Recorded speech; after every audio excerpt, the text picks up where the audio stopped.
नमस्कार, मुंबई आउटलुकमध्ये तुमचं स्वागत आहे। जम्मू काश्मीरमधील पहलगाम या ठिकाणी पर्यटकांवर झालेला भ्याड अतिरेकी हल्ल्याचा नवी मुंबई युवा सेनेतर्फे निषेध व्यक्त करण्यात आला आहे।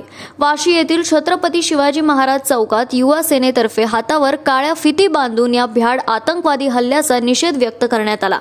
यावेळी पाकिस्तान विरोधात जोरदार घोषणाबाजी करत या हल्ल्यात मृत्यू झालेल्या नागरिकांना श्रद्धांजली वाहण्यात आली। आज नवी मुंबई शिवसेनेच्या वतीने त्याचसोबत युवा सेना असेल, महिला आघाडी असेल, आम्ही शिवसेनेच्या वतीने जे आहे या ठिकाणी श्रद्धांजली आणि निषेध सभेचं या ठिकाणी आयोजन केलं होतं। मी सर्वात प्रथम जे आहे पहलगाम या ठिकाणी जे मृत्युमुखी पडले पर्यटक त्यांना सर्वांना, त्यांच्या परिजनांना जे आहे त्यांना आम्ही या ठिकाणी भावपूर्ण श्रद्धांजली शिवसेनेच्या परिवाराच्या वतीने मी अर्पण करतो। त्याचसोबत आपल्या सर्वांना माहित असेल की हा जो हल्ला झालेला आहे तो निश्चितच आपल्या भारताच्या प्रतिष्ठेवर, शांततेवर आणि आपल्या सुरक्षतेवर झालेला हल्ला आहे। 2014 पूर्वी आपल्याला माहित असेल की काँग्रेसच्या काळामध्ये कशा पद्धतीची परिस्थिती होती।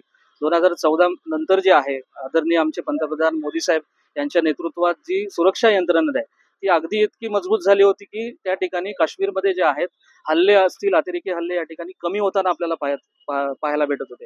त्यानंतर 370 कलम हटवल्यानंतर ज्या ठिकाणी जे आहे काश्मीरमध्ये व्यापार सुरू झाला, एक नवीन आशा आणि भविष्य घेऊन जे आहे काश्मीरमधली लोक कुठेतरी आशेच्या किरणेने त्या ठिकाणी बघायला सुरुवात केली होती आणि अशामध्ये जे आहे कुठेतरी शांतता त्या ठिकाणी भंग व्हावी याच अनुषंगाने हा दहशतवाद्यांनी भ्याड हल्ला केला।